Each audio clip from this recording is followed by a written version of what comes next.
দেখুন, একটা সময় আমরা যখন মাদ্রাসায় পড়েছি, মাদ্রাসা চালাবার জন্য ওস্তাজদের সাথে আমরাও কালেকশনে বের হয়েছি। বাংলাদেশে এখন আল্লাহর ফজলে একটা ওয়াজ মাহফিল করার জন্য যেই টাকার দরকার হয়, সম্মানজনকভাবে সেই টাকা কালেকশন করা সম্ভব, প্রত্যেকটা এলাকায় সম্ভব। কিছু মানুষের খাসলত আছে যে রাস্তাঘাটে নামাজ ছাড়া তাদের কোনো কাজ হয় না।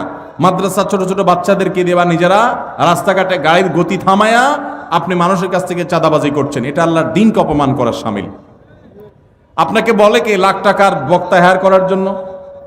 যে বক্তাকে লাখ টাকা না দিলে আসবে না, সেই বক্তার টাকা জোগাড় করার জন্য রাস্তা আল্লাহর দ্বীনকে বেইজ্জত করছেন। এটা দ্বীনের খেদমত নয়, এটা দ্বীনের ক্ষতি করা।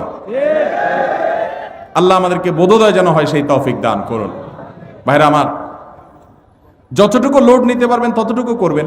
কে বলেছে আল্লাহ আপনাকে বলেছে যে তুমি একেবারে সবচেয়ে ভাইরাল হুজুর নিয়ে আসো যে লাখ টাকার বান্ডিল ছাড়া যাবে না? কে বলছে? অনেক মুখলেস ওলামা একরাম আছেন, সাদামাটা কথা বলবেন। হেদায়েতের মালিক কে? আল্লাহ রাব্বুল আলামিন।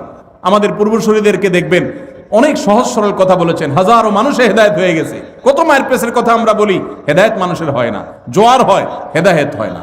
আল্লাহ আমাদেরকে সেরকম মাহফিল করার তৌফিক নসিব করুন।